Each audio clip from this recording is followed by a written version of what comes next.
ધોરાજી શહેરમાં મોહરમ પર્વની ઉત્સાહભેર ઉજવણી કરવામાં આવી।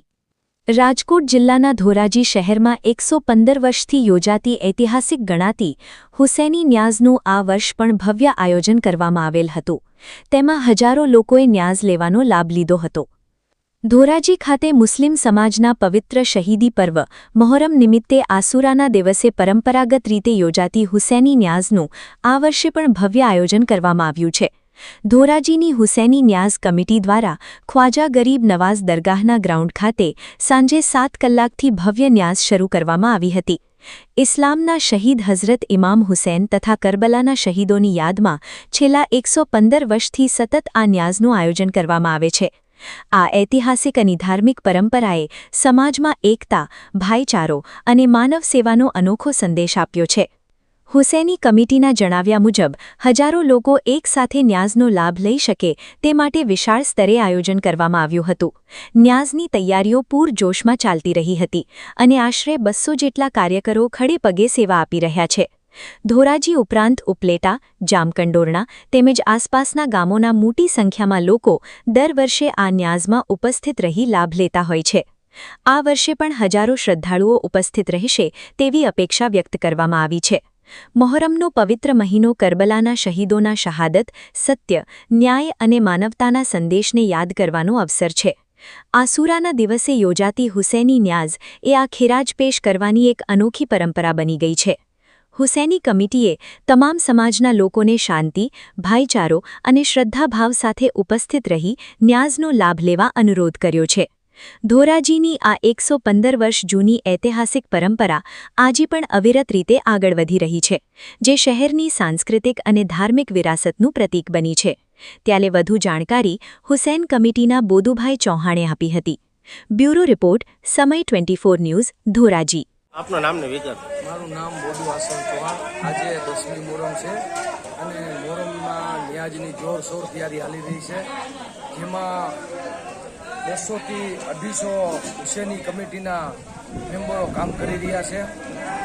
આ ન્યાજ ઇમામ અલી મકામની યાદમાં થઈ રહી છે અને સાહેબના ગ્રાઉન્ડમાં। હુસૈની ન્યાજ કમિટી ઓછામાં ઓછો 115-17 વર્ષ જૂની કમિટી છે અને સૌરાષ્ટ્રમાં મોટામાં મોટી ન્યાજ અહીંયા ધોરાજીમાં ખાજા સાહેબના મેદાનમાં થાય છે। હુસૈની ન્યાજ કમિટી દ્વારા લોકોના સહયોગથી, લોકોના સાથ અને સહકાર, લોકોના ચંદાથી આ ન્યાજનો ભવ્ય પ્રોગ્રામ થાય છે। આ ન્યાજની ખાસ ખાસિયત એ છે કે આ ન્યાજ સાંજે 7 વાગે ચાલુ થાય છે અને 8:30 થી 9 વાગે ન્યાજ પૂરી થઈ જાય છે અને 9:30 વાગે ગ્રાઉન્ડમાં વાઇઝનો પ્રોગ્રામ થઈ જાય છે। હુસૈની કમિટીના મેમ્બરો એટલા જોરશોરથી તૈયારી અને કામ કરતા હોય છે કે 2 કલાકના અંદરમાં 170 મણ ચાવલ, 170 બેગ 2 કલાકના અંદરમાં મેદાનમાં જમાડી દે છે, સાફ સફાઈ કરી દે છે અને મેદાન પાછો વાઇટ જેવો કમ્પ્લીટ કરી દે છે।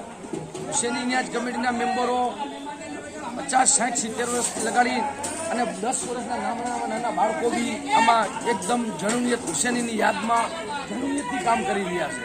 તમે જોઈ શકો છો કે હુસૈની ન્યાજ કમિટીના મેમ્બરો સવારના તો 3-4 દિવસની તૈયારી કરતા હોય। આજ સવારના 6 વાગ્યાથી લાગેલા છે, તો જ્યાં સુધી ન્યાજ તૈયાર ના થાય ત્યાં સુધી જોરશોરથી એકદમ તૈયારી કરી રહ્યા છે। હુસૈની ન્યાજ કમિટી આજે વર્ષોથી બાપ દાદાના ટાઈમથી જોતા આવી છે કે નવા નવયુવાન પેઢીના છોકરાઓ, નાના બચ્ચાઓ જે હુસૈની ન્યાજ કમિટીમાં કામ શીખી અને ત્યાર એટલા બધા મજબૂત તૈયાર થાય છે કે 250 દેગું કે 170 દેગું બનાવી હોય એમના માટે કાંઈ નહીં, સવારે 6 વાગે ચાલુ કરે અને સાંજે 6 વાગે એ ન્યાજને બધી દેગું કમ્પ્લીટ કરી। બધુભાઈ ઐતિહાસિક ન્યાજ કહેવામાં આવે છે, ઐતિહાસિકનો આ ઐતિહાસિક ન્યાજ છે। જેમ રાજા રજવાડાના ટાઈમથી અમુક બનતા આવે છે, એ જ રીતે રાજા રજવાડાના ટાઈમથી આ ન્યાજ ઐતિહાસિક ન્યાજ છે। પહેલાંના સમયમાં જ્યારે માણસો ગાડા અને ઘોડાગાડી હતી ત્યારે ગાડા અને ઘોડાગાડીના અંદરમાં અહીંથી ન્યાજની દેગું બધી ઉપાડી અને મેદાનમાં પીરસવામાં આવતી હતી।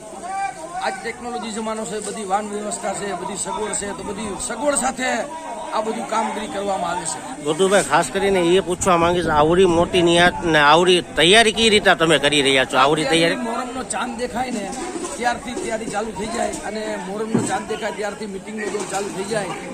કઈ રીતે ને કેવી રીતના આ ન્યાજનું આયોજન સારામાં સારું થાય અને સારામાં સારું સફળ રીતે આયોજન થાય એની માટે અમારા વડીલો સાથે, અમારા નવયુવાનો સાથે અને બચ્ચાઓ સાથે બધાએ મળી અને હુસેની ન્યાજ કમિટીની એક ચર્ચા વિચારણા ચાલુ થઈ જાય છે.